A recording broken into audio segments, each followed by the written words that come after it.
A pair of aged hands pressed seeds into the dark soil.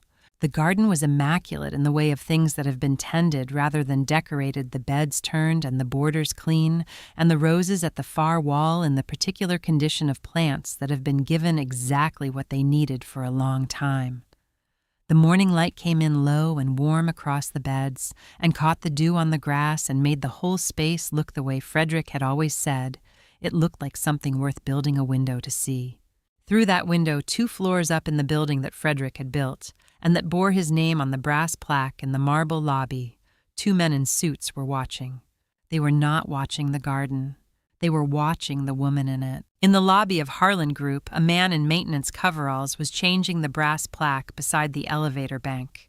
He worked with the careful attention of someone performing a task that has been requested by the appropriate authority, and the task he was performing was the replacement of the secondary text beneath the company name, the text that identified the current majority shareholder.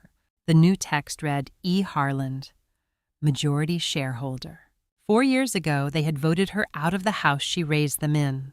They had done it at a board meeting, 12 people in the room, the meeting recorded as board meetings were recorded, and someone had used a specific word in the context of Eleanor's contributions to the Harlan Group, and the word had been worthless, and the person who said it had said it clearly enough that it appeared in the transcript without ambiguity, and the transcript had been filed and retained and had been sitting in Sophia Crane's case files ever since. The elevator opened on the top floor. Eleanor stepped out. She was 72 years old, and she was wearing the coat she wore on Sunday mornings, and she was carrying the small linen seed pouch she had carried to this garden every Sunday for 4 years. The pouch Frederick had given her the first spring after they moved into the house on Alderton Road, when the garden was just turned earth and possibility. Sophia was waiting at the door to the boardroom, holding it open, her expression the expression of a woman who has been holding something for a long time and has arrived at the moment of setting it down. Eleanor walked to the window. She looked down at the garden below, at the beds she had tended every Sunday for 4 years, while the building above her was run by the men who had voted her out of her own house and called her worthless in writing, and had not once considered what Frederick might have thought about that, or what Frederick might have done about it, or what Frederick, who had spent 40 years thinking carefully about the future, might have arranged before he left. She said, "The roses are coming in well this year, Arthur." The intercom on the window ledge carried Arthur's voice up from the garden, quiet and unhurried. The voice of a man who had been tending this garden for 25 years and knew exactly who he was speaking to and why. He said, "They always do when you tend them, Mrs. Harland."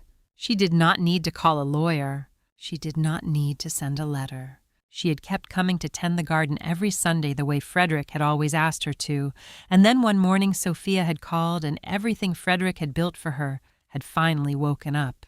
Eleanor left her apartment at 5:50 on Sunday morning. She locked the door with the key that had a small chip in the plastic fob, the key to a 1-bedroom apartment on the 4th floor of a building on Clement Street that had nothing wrong with it, and that was not the house on Alderton Road. She put the linen seed pouch in her coat pocket, the same pocket it had been in every Sunday morning for 4 years, and she went down the stairs and out into the early morning. The same bus, the same corner, the same walk from the corner to the gate of the Harland estate, 7 minutes at Eleanor's pace, which was the pace of someone who had somewhere to be, and was not in any hurry to perform the having somewhere to be. Arthur was at the gate. He was always at the gate on Sunday mornings, which was something Eleanor had not asked him to arrange, and had not needed to ask because Arthur had been opening this gate for 25 years and had his own understanding of what the arrangement required. He greeted her the way he had always greeted her, with the particular naturalness of someone for whom her presence here was simply the correct state of things, unqualified by anything that had happened in the building above them or the boardrooms inside it. He opened the gate. She went in. The garden in early October had the quality it always had at this hour, and this season the light low and amber, the bed still holding the summer's last effort, the roses at the far wall in the condition that told Eleanor they had been watered correctly in the week since she was last here. She moved through the beds the way she moved through everything, with the complete attention of someone who knows what they are looking at and is looking at it rather than performing the looking. She had planted half of this garden herself. Not in the years of Frederick's decline, not as a retirement project, but from the beginning, from the spring after they moved to Alderton Road, when the beds were turned earth and the roses were cuttings. She had sourced herself, and the whole garden was a conversation between her and the ground about what it could become with the right attention. She knew every bed and every season and every corner that needed something different from the others, the shady section near the north wall that required the specific patience of plants that bloomed late, the rose bed nearest the building that got the morning sun first, and repaid the attention with blooms from May through November. She paused at the rose bed. She looked up. The window on the third floor of the main building caught the morning light in the way of glass that had been installed to face east, which was where Frederick had specified it should face when the wing was built in 2004. The boardroom was behind that window. She could see the long table and the chairs around it and the brass fixtures on the walls, the room that had been designed for the business of the Harlan Group, and that 4 years ago had been the room where someone had used a specific word in a sentence about her contributions, and the word had been recorded and filed. Eleanor looked at the window for a moment. Then she looked at the roses. She went back to work. Arthur brought tea at 7:30, the way he always brought it in the 2 cups he kept in the small potting shed for Sunday mornings, and they sat on the low garden wall the way they sat every Sunday, with the ease of 2 people who have shared the same space in the same way for long enough that the sharing has become its own form of conversation. He did not ask how she was doing in the apartment. They both understood without having discussed it that asking would be a different kind of unkindness than the one they were already navigating. After a while, Arthur said Mr. Frederick used to say that Eleanor knows something about the ground that no one in that building ever will. Eleanor smiled. She said Frederick said too many kind things. Arthur said he didn't say enough. She looked at her tea. Eleanor's phone had no missed calls from Preston or Warren. It had not had missed calls from either of them for 14 months, which she knew, because she checked the way she checked most things once, and with full attention, and without the second checking that hope would have required. She put the phone back in her pocket and returned to the seeds. At 9:30, she gathered the small tools and returned them to the potting shed and said goodbye to Arthur at the gate, in the way she always said goodbye, with the completeness of a parting that was also a confirmation of the next arrival. On the bus home, she held the seed pouch in her lap. It was empty now, the seeds pressed into the beds where they would spend the winter, and she folded it neatly along its existing creases, the folds it had developed over 4 years of Sunday mornings, and put it in her coat pocket where it would stay until the following Sunday, when she would fill it again from the small supply she kept on the shelf beside her kitchen window. She always came back. She always would. She came to the garden her husband had built her because it was the only place on the estate where nothing had been taken from her yet. Or so she thought. Eleanor opened the closet. The briefcase was on the shelf above the hanging clothes where she had put it the week she moved into the apartment on Clement Street, placed there with the care she had given to everything she had brought from Alderton Road, which was not much and was all of it important. Brown leather, the brass clasp, slightly tarnished the initials F.H., pressed into the corner in the way of things made when the making was meant to last. She touched the handle. She did not open it. She stood at the closet for a moment, and the memory came the way it had always come when she stood here, not as pain exactly, because pain required a wound that was still fresh, and this one had been filed and understood and incorporated into the structure of how things were, but as the particular clarity of a woman who needed occasionally to review the record. 4 years ago, the Harlan Group boardroom on the 3rd floor, the same room she could see from the rose bed on Sunday mornings, the east-facing window catching the morning light the way Frederick had specified when the wing was built. She had been asked to attend the board meeting.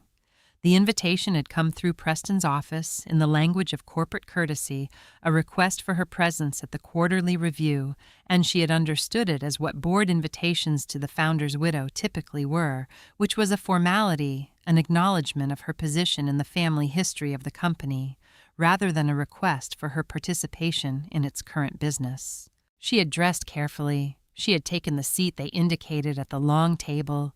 Preston had opened the meeting with the efficiency of a man who had been running this room for 6 years and had developed the rhythm of it, the agenda moving through its items with the momentum of a process that had been prepared for. Eleanor had followed the items with the attention of a woman who had spent 30 years managing the Harlan Family Charitable Trust and understood corporate language as a second tongue. The agenda item was titled Restructuring of Family Residential Assets. Preston presented it in the clean, bloodless way of a man who had decided what the conclusion was before he assembled the supporting language.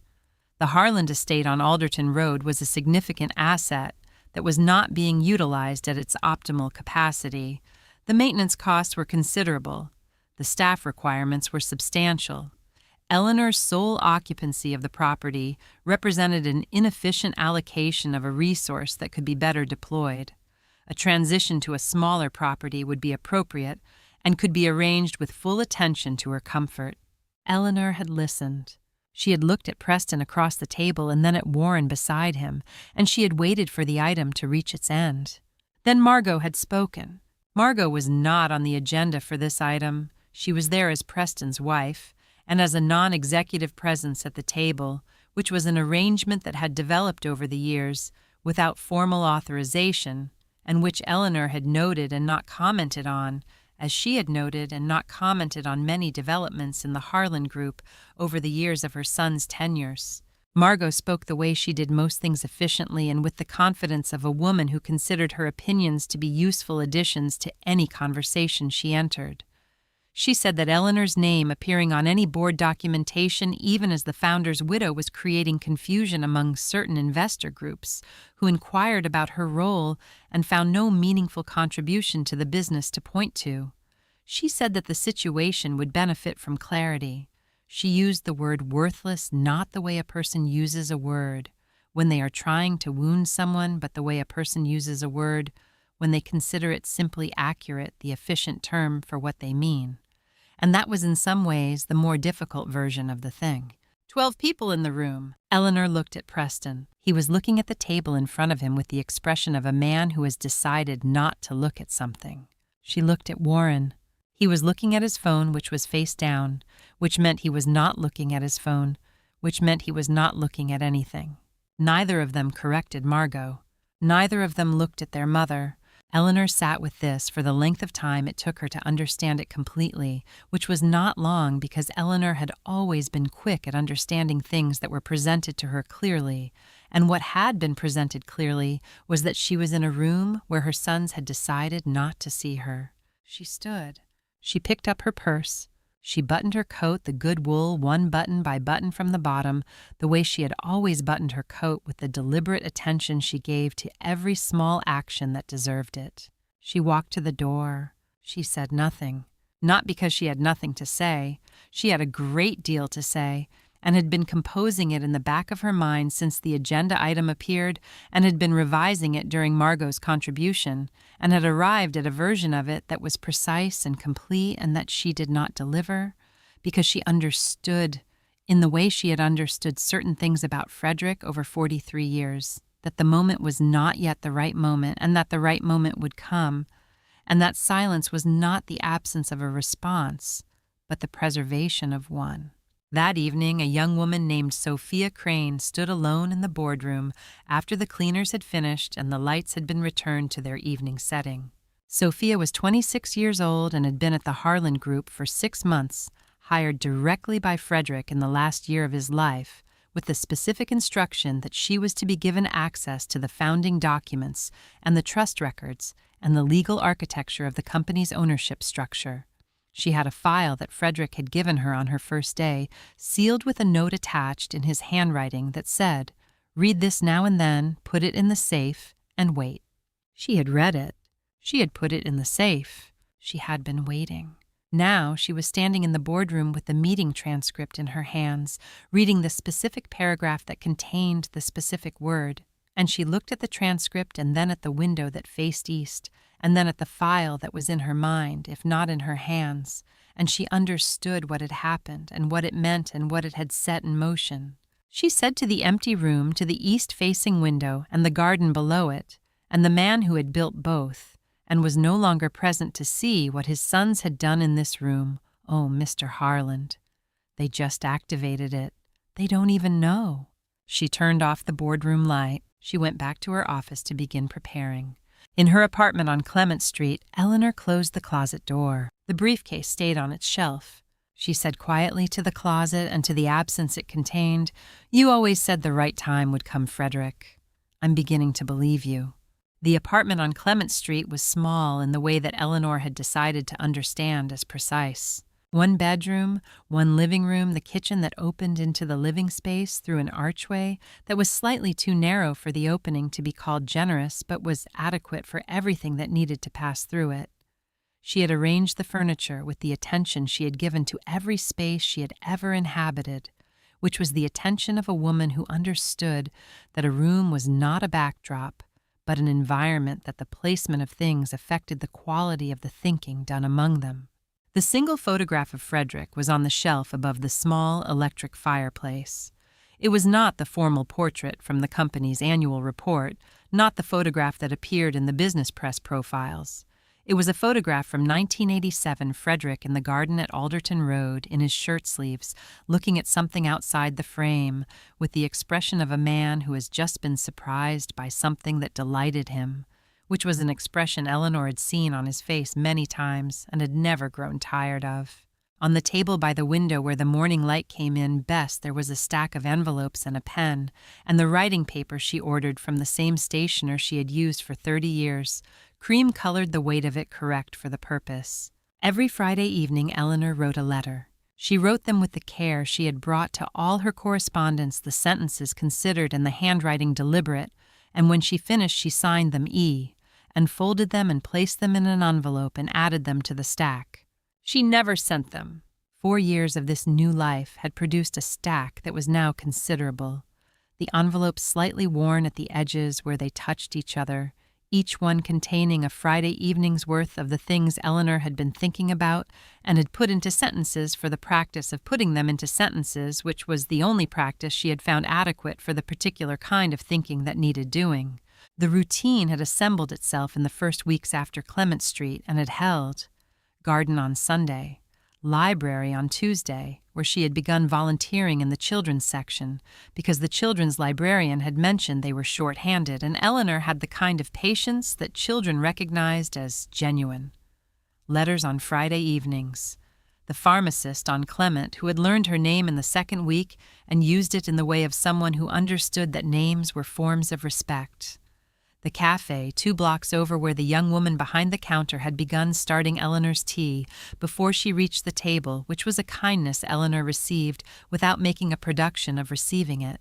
She had built a world from scratch at 72. It was smaller than Alderton Road. It was entirely hers. Preston called it Christmas and at her birthday. The calls were 4 minutes in length, which Eleanor had established from the data of 8 calls over 4 years, and they had the quality of calls made from obligation by a man who had decided that 4 minutes was the appropriate duration of an obligation of this kind.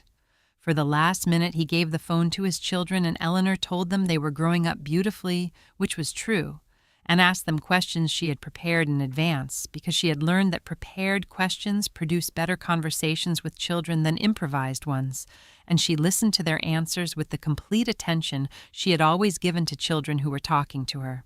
Warren did not call. A fruit basket arrived at Christmas from an account that billed to the Harlan Group.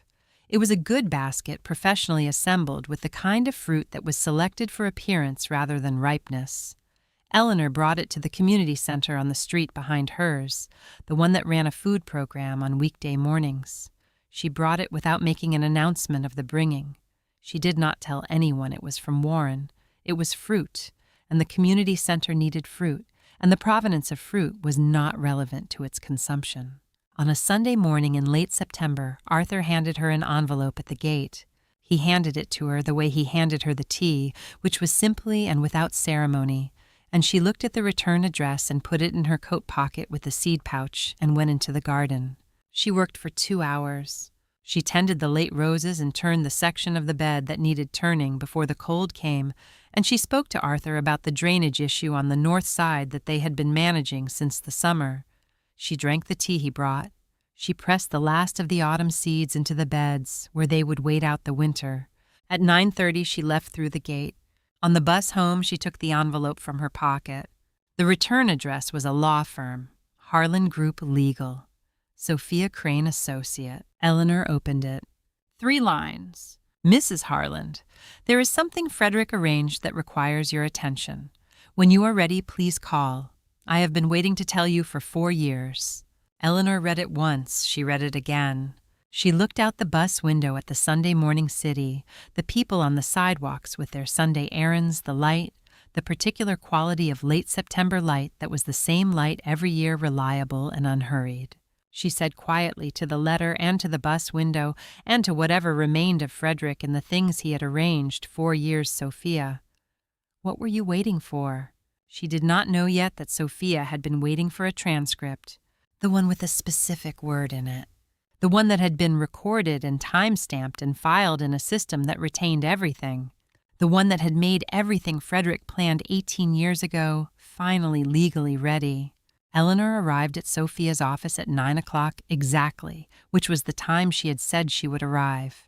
Sophia's office was on the 4th floor of the Harlan Group building, smaller than the offices of the senior partners, but organized with the precision of someone who had decided that the size of a space was less important than the use made of it.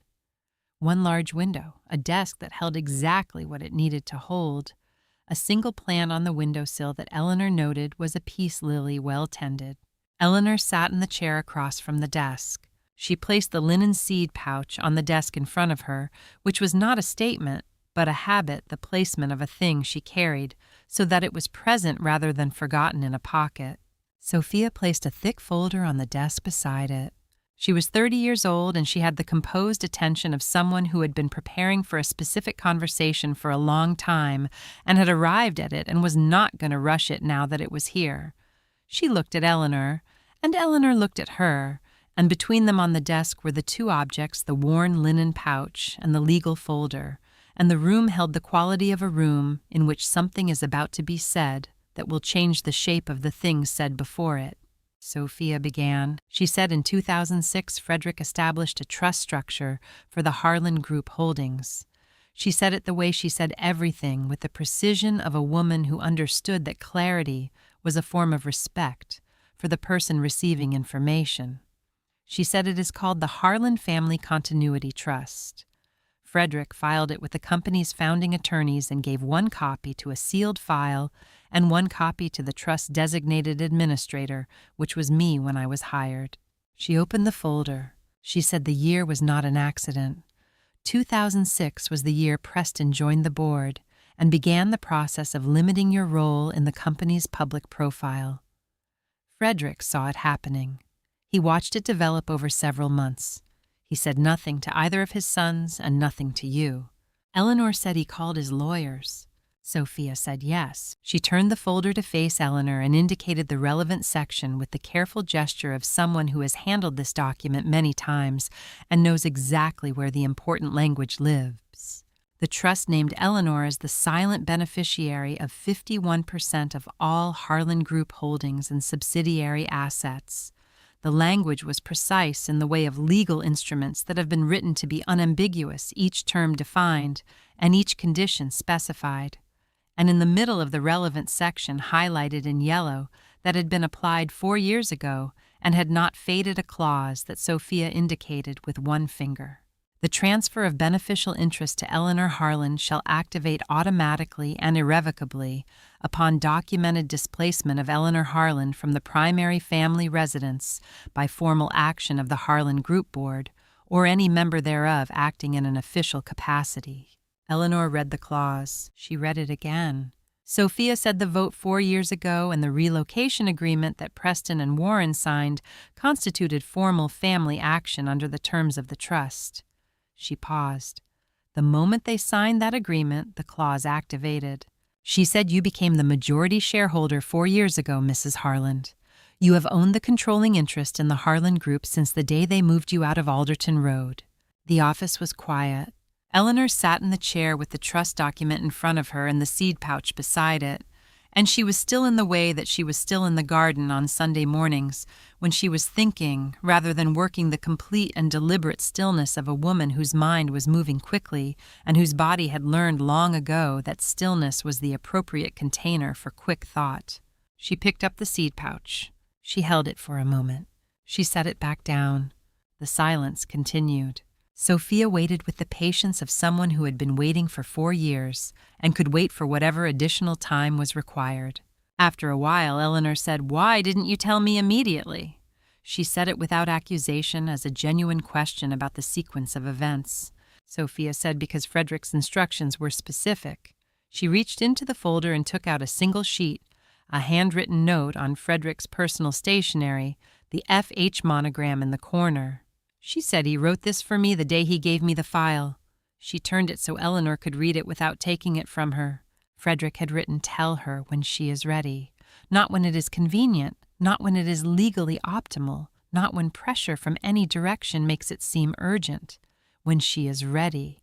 You will know because she will still be coming to the garden. If she stops coming, it means she has given up, and I have misjudged her. If she keeps coming, she is ready, and she has simply not been told yet what she is ready for." Eleanor looked at the note for a long time. She said he knew I would keep coming.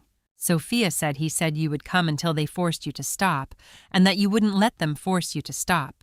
Eleanor said, "Did my sons know about this?" Sophia said no. Frederick was very specific about that. She said he said if they knew it would become about the money, and he wanted it to be about the truth. Eleanor looked at the window. The same east-facing window she could see from the rose bed on Sunday mornings, the glass catching the morning light from the same angle it had always caught it. She said, "What happens next?" Sophia said, "That is entirely your choice. The trust is irrevocable, and the transfer is already complete legally. Nothing about the daily operation of the company changes until you decide it should. You can remain a silent majority indefinitely. Preston and Warren continue in their roles. The company runs. You own it. No one needs to know unless you choose for them to know." She said, "Or you can take your seat. The chair at the head of the table has always been yours." Frederick specified in the trust documents that the head chair was never to be formally assigned to any other officer. Eleanor was quiet for another moment. Then she stood. She picked up the seed pouch and put it in her coat pocket. She said, "I'd like to see Frederick's office. Is it still as he left it?" Sophia said, "Yes, I made sure of it." She had owned the empire for 4 years. She had tended its garden every Sunday as if she were a guest asking for nothing, carrying seeds, and bringing them back full and pressing them into the beds that Frederick had built the window to see. Now she knew, and she had not yet decided what to say about it, or whether to say anything at all. Sophia opened the door. The office was the corner room on the 3rd floor, the room that Frederick had occupied for 31 years, and it was exactly as he had left it, in the way that rooms are exactly as someone left them when someone who loved them has been keeping it that way. The desk was clear in the manner of a desk that has been dusted and maintained, rather than a desk that has been abandoned. The books on the shelves were in the order Frederick had kept them, which was a system that had made complete sense to Frederick and had been described by him to Sophia in enough detail that she had been able to preserve it without understanding it fully. And on the wall facing the desk, the window, large east facing the glass, catching the morning light at the angle Frederick had specified when this wing of the building was redesigned in 2001, the angle that looked down over the garden. Eleanor stood at the threshold for a moment. Then she walked to the window. She looked down. The garden was below her, fully visible from this height, the whole of it at once, in a way that was not possible from within it. She could see the shape of the beds and the progression of the plantings, and the way the design moved from the formal section near the building toward the wilder section at the far wall where the roses were the roses that she could see from here, the roses she had been tending from below every Sunday for 4 years. The rosebed was directly below the window. She could see the work she had done this morning, the turned soil, and the adjusted stakes, and the pruning she had done to the branches that had grown past the point where they would hold their shape through the winter. She could see it from here. She could see all of it. She had never known he could see her. Sophia said he sat here every morning. She said it quietly with the care of someone delivering information that they understand carries weight. She said, "He told me once that watching you in the garden helped him think, that it reminded him what the company was supposed to be for." Eleanor said, "I never knew he could see me." Sophia said he could always see you. Eleanor stood at the window for a long time. She looked at the rose bed and thought about 30 years of Sunday mornings in that garden, the mornings she had spent below this window with her hands in the soil and her attention on the work, the mornings Frederick had sat in this chair above her and watched her tend the things she tended, and she tried to calculate what that meant and found that the calculation was beyond arithmetic. Her legs needed the chair. She sat down. She sat in Frederick's chair at Frederick's desk, and she was not claiming it, and she was not performing anything. She needed to sit, and the chair was there, and it was his chair, and sitting in it felt in the specific way of things that carry the weight of a person who has been in them for many years, like the closest available thing to the conversation she had not been able to have with him since he died. She ran her hand along the edge of the desk. The wood was the same wood. The grain under her fingers was the grain she had touched in this office 100 times over 30 years when she came to tell him something or ask him something or simply be in the room where he was working. Sophia said the top drawer. Eleanor looked at her. Sophia said he asked me to tell you about the top drawer when you sat in the chair for the first time. She said he said you would sit in it eventually and that I would know because you wouldn't sit down until your legs required it. Eleanor opened the top drawer. Inside was an envelope, plain cream-colored, the same paper Eleanor had seen on his desk for 40 years. Her name on the front in Frederick's handwriting, the F and the E of it, the specific letters she would have known anywhere, in any light, at any distance. Sophia said he asked that you read it alone. I'll wait outside. She went out and the door closed and the office was quiet. Eleanor held the envelope. She held it the way she had held the seed pouch on the bus, with both hands, with the particular care of something that had been made to travel a long distance to find its recipient. She opened it. The letter was 2 pages, both sides of one folded sheet, the handwriting his, but slower than she remembered the handwriting of the last year, before he died, when his hands had required more effort to produce what his mind required. He had written it that way, with that effort which meant every word had been chosen at some cost, and she read every word with the attention that deserved. He had written about the window. He had written that he built it facing east because the morning light on the garden was the best light of the day, and because he wanted to be able to see her without having to ask where she was, because he had always found it easier to think when he knew where she was. He wrote that he had watched her in the garden for 30 years from that window, and that he had never told her, and that he was sorry for that, and also not sorry because watching her work had been one of the private sustaining facts of his life, and he had been selfish about it. He had written about the trust.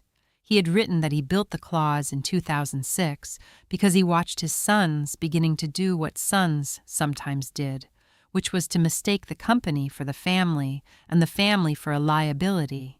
And he had understood before they finished beginning it that they would eventually complete it, and that Eleanor would not fight them, because Eleanor did not fight things she could outlast. He wrote that he trusted her to outlast them.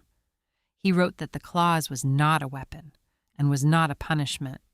It was simply the mechanism by which the truth would eventually be true in a legal sense, which was the only sense that certain people understood. He had written, "Do not be angry with them, Ellie. They became what the company made them. I am responsible for some of that. Be exactly who you have always been. Be the person who tends things even when no one is watching. I was always watching. I should have told you more." He had written, "The roses near the east wall are yours. They have always been yours. Everything is yours. I am sorry it took this long to make it official." He had signed it the way he signed his personal letters, F, just the letter the way he had signed everything he sent her since 1971. Eleanor read it once. She read it again.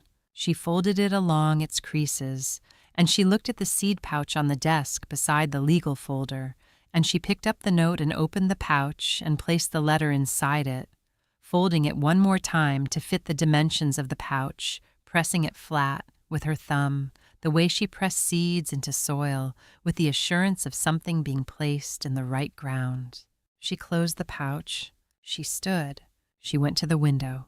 She looked down at the rose bed, at the work she had done this morning from below, now visible from above, the way Frederick had seen it every morning for 30 years, the turned soil and the adjusted stakes and the shape of the beds in the October light. She picked up Frederick's desk phone. She dialed a number she had known for 25 years. Arthur answered on the second ring. She said, "Arthur, the roses near the east wall. I think they need a trellis before the winter," Arthur said without missing a beat, without the pause of surprise or the pause of a man recalibrating what he was hearing. "I'll have it done by Sunday, Mrs. Harland." She set the phone down.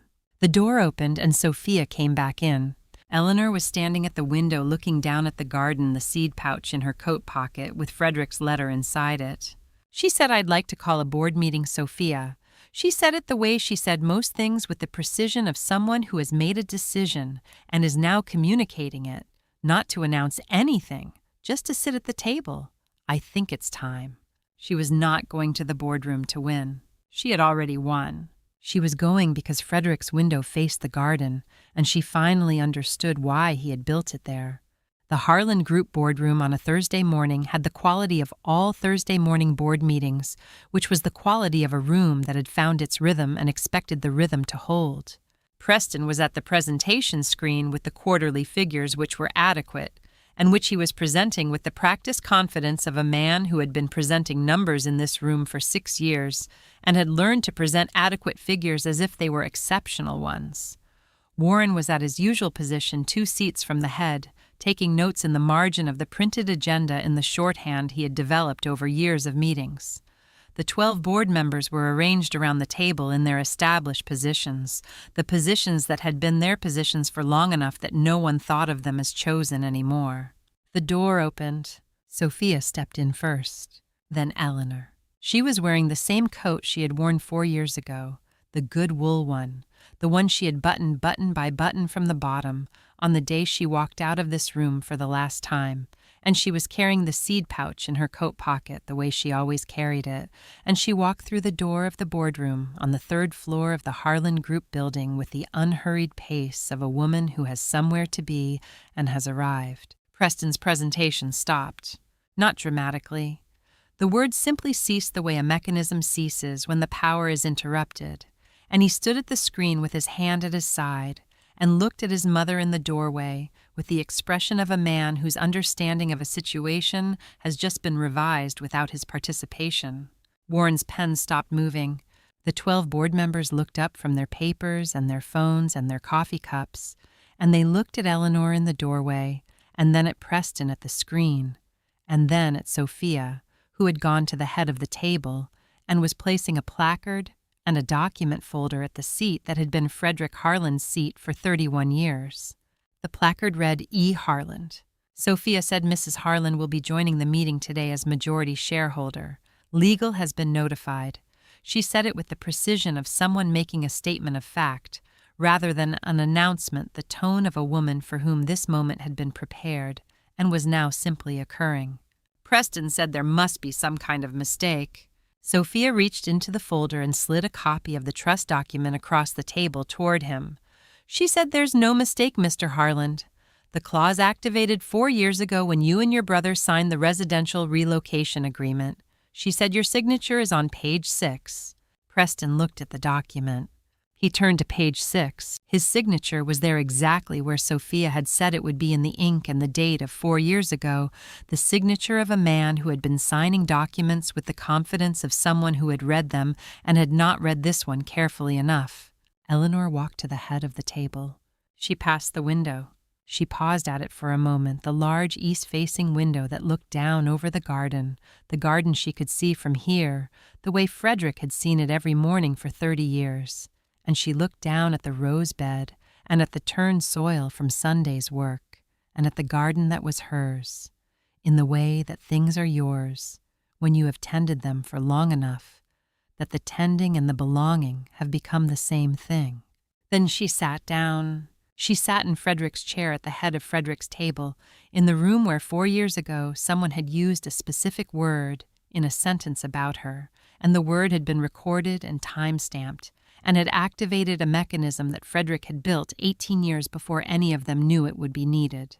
Margot was present at the table in her capacity as Preston's advisor, which was a capacity that had not been formally authorized and had been tolerated because Preston was CEO, and the tolerances extended to CEOs and family companies had a particular elasticity. Margot said, Eleanor said you may call me Mrs. Harland in this room, Margot. She said it the way she said most true things, quietly, and without the edge that would have made it a confrontation rather than a correction. She said it once. She did not repeat it, and she did not explain it, and she did not look at Margot after saying it in the way of someone waiting to see how their statement had landed because the statement had been made, and its landing was Margot's concern rather than hers. The boardroom absorbed this. Preston said, "Mother." He gathered himself with the effort of a man returning to a script he had not prepared. He said the trust structure is a significant legal matter, and there are processes for— Eleanor waited. She waited with the particular patience of a woman who had spent 30 years managing the Harlan Family Charitable Trust, and 22 years of Sunday mornings in a garden and 4 years in a small apartment on Clement Street, writing letters on Friday evenings, and her patience was not the patience of someone enduring something, but the patience of someone who has all the time that is needed and is using it correctly. Preston ran out of wrong answers. He stopped speaking. Eleanor said, "I have one item for the agenda." She reached into her coat pocket and took out a single sheet of paper and placed it on the table in front of her. She said the Harlan Family Charitable Foundation. She said your father and I built it together in 1994. It funded arts education in 12 school districts for 22 years. It was defunded 3 years ago in a budget restructuring that was not brought to a full board vote. She slid the sheet to the center of the table. She said, "I'd like to reinstate it. I've drafted the reinstatement terms. The funding structure is already identified. It requires a board vote." She looked at the table. She said, "I'd like to call the vote today." The boardroom was quiet in a way that had several things in it: the specific silence of people who are recalibrating simultaneously, the silence of a room that has been shown something it had not expected to see, and is deciding what to do with the seeing. Then from the far end of the table a sound, slow, deliberate, a single pair of hands. The man was in his 70s, the oldest member of the board, a man who had been at the Harlan Group since before Preston and Warren had joined it, a man who had known Frederick when Frederick was building what the building now contained. He was looking at Eleanor with the expression of someone who has been waiting for a specific thing to happen for a very long time and is now watching it happen. He clapped once, then again, then a second pair of hands joined his, and then a third.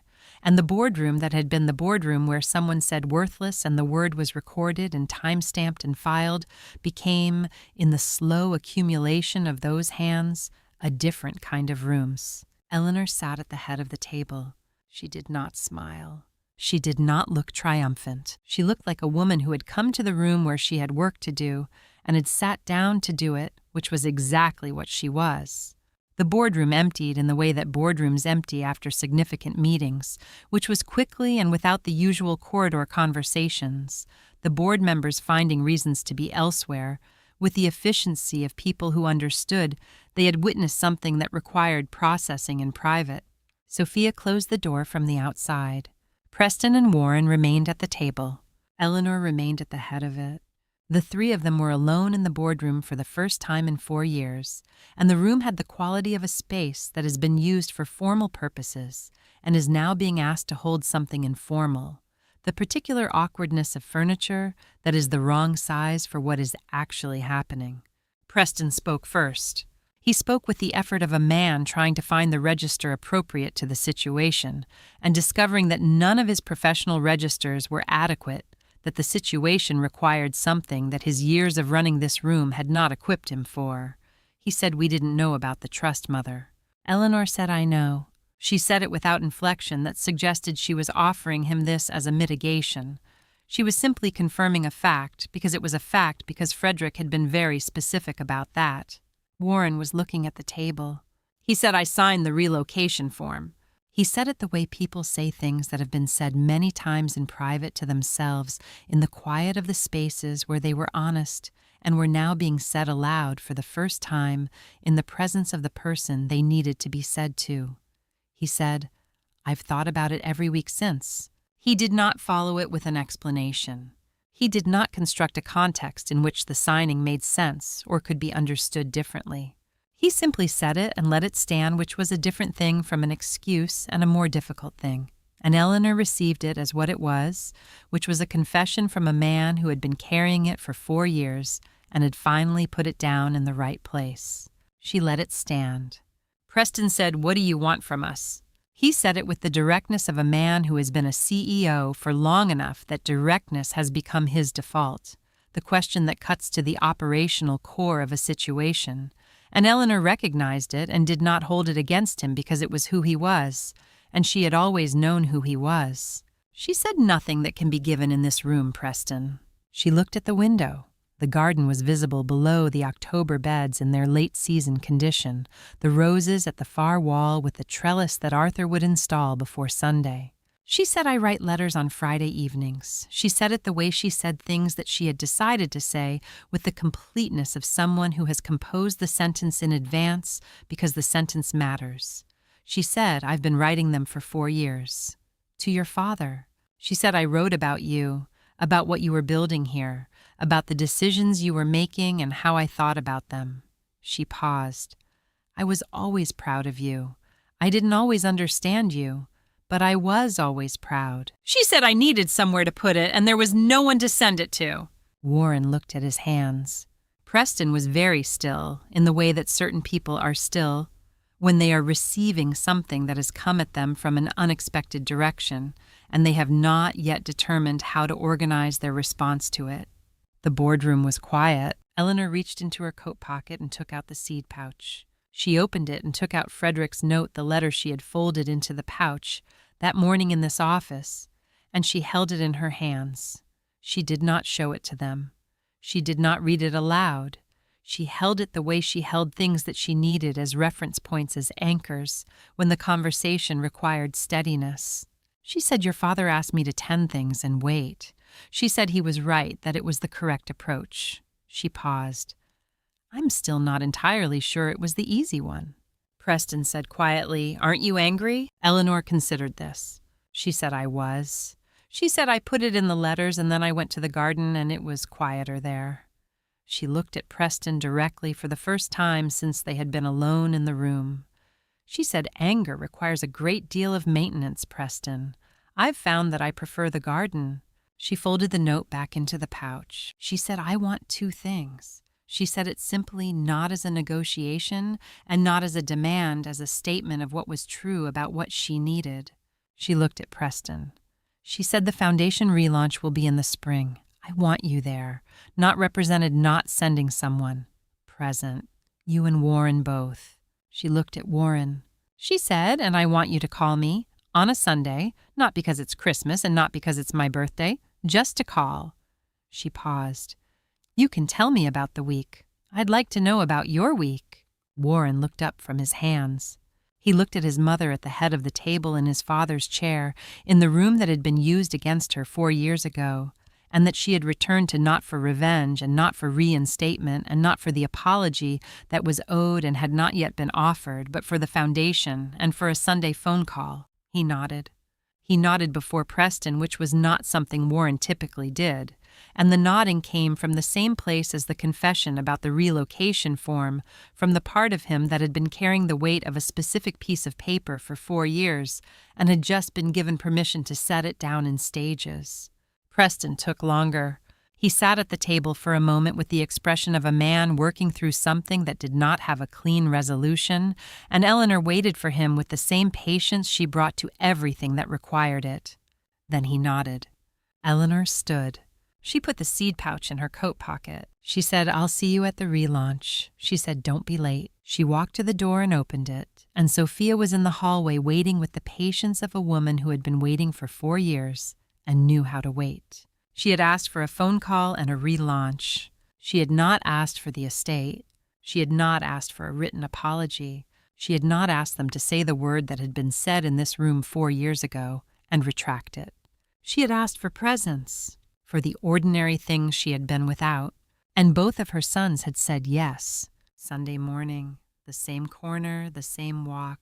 Eleanor came around the corner onto the street that led to the Harlan estate gate at the same time she always came around at the time that the bus schedule and her walking pace had established over 4 years of Sundays, and she saw Arthur at the gate in the position he was always in, and beside him, hands in his jacket pockets, standing with the particular posture of a man who has arrived somewhere earlier than was strictly necessary, and is not entirely sure what to do with the earliness her son. Warren was looking at the gate. He turned when he heard her footsteps on the pavement, and he looked at her with the expression of a man who had made a decision in the past week and was now standing in the physical location the decision had led him to, and was finding that the location was realer than the decision had felt when he made it. Eleanor did not hurry. She finished crossing the street at the pace she always crossed it, which was the pace of a woman who had somewhere to be, and was not going to let the having somewhere to be change how she moved through the world. She reached the gate. She looked at Warren. "She said you came early." "Warren said I didn't want to miss the start." Arthur opened the gate. The three of them went in. Eleanor moved through the garden the way she always moved through it, with the attention of someone assessing what the week had done and what the morning required, checking the beds in the sequence she had developed over 30 years of knowing this ground. Warren walked beside her with the hands in pockets posture of a man following someone who knows where they are going in a place where he does not yet know where he is going. Eleanor stopped at the section of the bed that needed seating. She reached into her coat pocket and took out the linen seed pouch and held it out to Warren. He took it. He looked at it in his hands the way people look at objects that have been handed to them without explanation, turning it over, assessing the weight and the texture of it, the worn linen and the slight fullness of seeds inside. Eleanor crouched at the bed. She showed him. She pressed a seed into the soil with the particular pressure and angle she had used for 30 years, the pressure that put it at the right depth and left it with the right contact with the soil around it. And she showed him, without narrating the showing, the way you teach something with hands when the hands know it better than the words do. Warren crouched beside her. He pressed a seed into the soil. He looked at her. She looked at the bed. He pressed another. They worked in silence, and the garden had the morning quality it always had, the October light coming in low, and finding the dew on the grass and the late roses at the far wall, and the whole space in the particular stillness of a place that has been tended for a long time and knows it. Arthur brought the tea at 7:30. He brought 3 cups. He placed them on the garden wall in the way he had placed 2 cups on the garden wall every Sunday morning for as long as either of them could remember, without ceremony and without the announcement of the 3rd cup, as if the 3rd cup had always been part of the arrangement and had simply been waiting for its occupant to arrive. Warren sat on the wall with his cup and looked at the garden. He said, "I used to come here as a kid. I forgot it was this big." Eleanor said you stopped looking at things once you started measuring them. He considered this. He did not argue. Eleanor said, "I'm not moving back to the estate, Warren." She said it the way she said decisions that had been made, as information being shared rather than a position being defended. She said, "The apartment on Clement Street is mine now. I arranged it. I chose what went into it and where it went." She said, "It is the right size for my life as it is." She looked at the beds. "I'll come to the garden. I'll keep my seat on the board. The estate can stay operational."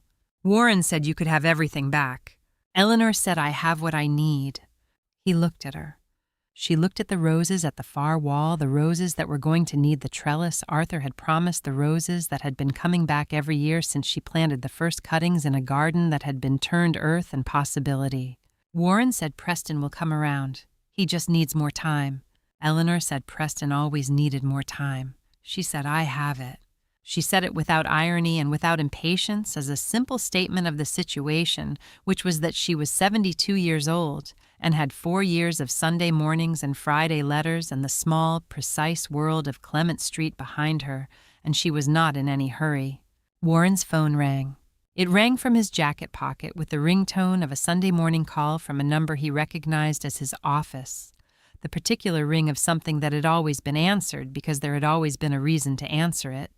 And he reached into his pocket and took the phone out and looked at the screen. He looked at his mother. He looked at the garden. He put the phone back in his pocket. The call rang out. Eleanor pressed a seed into the soil and did not comment on the phone, and did not look at Warren, and did not make anything of the moment, because the moment did not require making anything of it. It had happened, and it was enough. At 10 o'clock, Warren stood and said he should go. Eleanor said same time next Sunday. He looked at her. She looked at the bed. He said same time next Sunday. And he went out through the gate that Arthur held open and down the street, and Eleanor watched him go the way she watched most things, with the complete attention of someone who finds what they are looking at worth attending to. She stayed a little longer. She moved through the last of the morning's work, the final bed, the section near the main building, the section closest to the window above it, and she crouched at the bed and looked at the soil. The window was empty. No one worked on Sundays in the Harlan Group building, and the boardroom on the third floor was dark, the east-facing glass holding nothing but the October sky and the reflection of the garden below it. Eleanor pressed one more seed into the soil. She pressed it with the pressure and the angle she had used for 30 years, the pressure of someone who understood that the depth was important, and the contact was important, and the patience was most important of all, because seeds did not become what they were meant to become quickly or on anyone's schedule, and the only thing required of the person pressing them in was the trust that the ground would do what ground did when it had been properly prepared. She stood up. She brushed the soil from her hands. She put the seed pouch in her coat pocket. She never moved back to the estate. She never announced what she owned. She never used the word worthless back at anyone who had aimed it at her, because the word had done its work, and the work it had done was not what the person who said it had intended, and there was no need to add to what had already been said. She simply kept coming to the garden on Sundays, pressing seeds into the ground and trusting the way Frederick had always trusted that the things you tend quietly are the ones that outlast everything else. The garden was coming in well. It always did when she tended it.